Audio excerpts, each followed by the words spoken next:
श्री शिवाय नमस्तुभ्यम दर्शकों।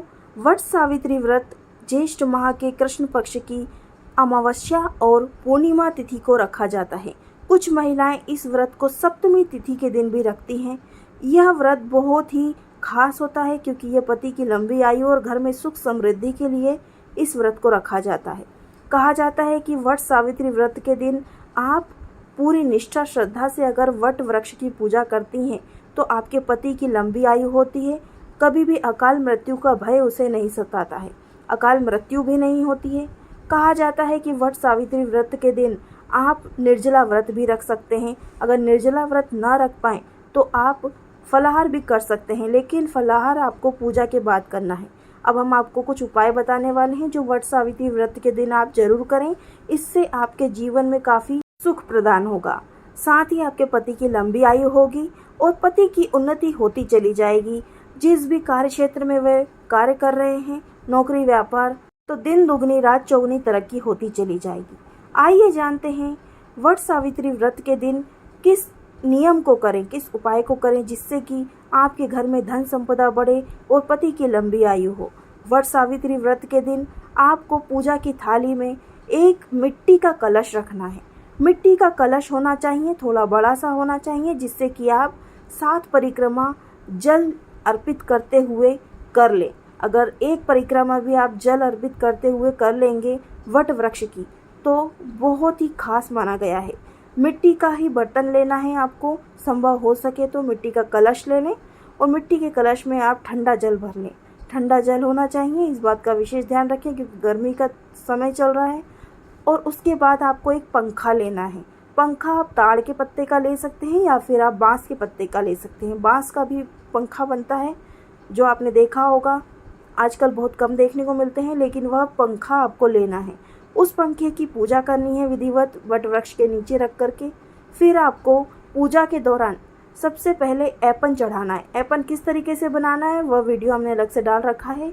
हल्दी और चावल के आटे को घोल करके ऐपन बनता है, उसे आप वट वृक्ष पर पूजा के सिंदूर की जगह पर इस्तेमाल करें। हल्दी कुमकुम ऐपन लगा करके आप वट सावित्री व्रत की पूजा करें, साथ ही सुहाग की सामग्री भी अर्पित करें और फल निवेद्य और साथ में बरगदे जो कि गुलगुले टाइप बनाए जाते हैं, मीठे भजिए जिसे बोलते हैं, और पूरी जो हम रोज़मर्रा की ज़िंदगी में खाने में इस्तेमाल करते हैं, वही पूरी और गुलगुले दोनों चीज़ आपको बना लेनी है जिसे बरगदे कहा जाता है।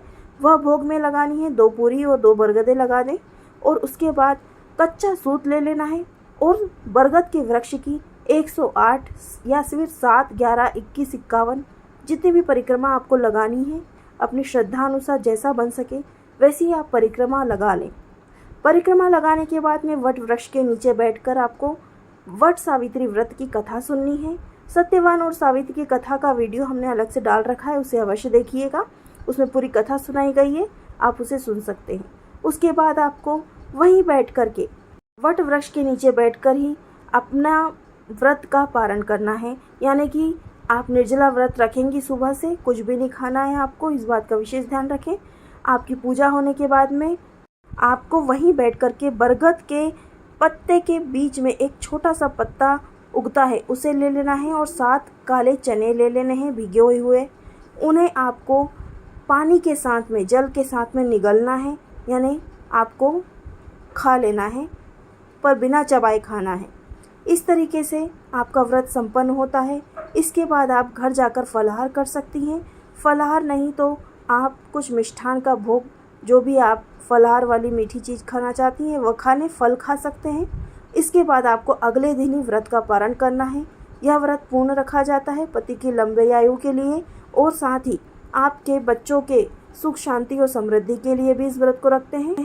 इस व्रत में विशेषकर ध्यान रखने योग्य यह बात है कि जो पंखा हमने ले गए थे, जो कि बांस का या ताड़ का पत्ते का होता है, उसे वापस ले आना है और उससे आपको अपने पति की हवा करनी है। थोड़ी सी एक नेक होता है। और साथ ही सुहाग की सामग्री भी आपको कुछ ना कुछ वट वृक्ष के नीचे से थोड़ी सी, यानी चूड़ी उठा लानी है या फिर थोड़ी सी मेहंदी, सिंदूर, कुछ ऐसा लेकर के आना है और अपने मांग में ज़रूर उसे भरना है। एक चूड़ी ले आएँ, दोनों हाथ में एक एक चूड़ी पहन लें। कुछ भी सुहाग सामग्री वहाँ से लेकर के आनी है और पहन लेनी है। इस बात का विशेष ध्यान रखें कि वट सावित्री व्रत में कोई गलती ना हो पाए। और भी हम वीडियो बना रहे हैं जो कि हमारे वट सावित्री व्रत से रिलेटेड कई उपाय हैं, कई विधियां हैं जो आपको अलग अलग वीडियो के माध्यम से बताई जाएंगी। उन्हें अवश्य देखिएगा। हमारे चैनल पर नए हैं तो चैनल को भी सब्सक्राइब कर लीजिएगा। मिलते हैं अगले वीडियो में। श्री शिवाय नमस्तुभ्यम। हर हर महादेव।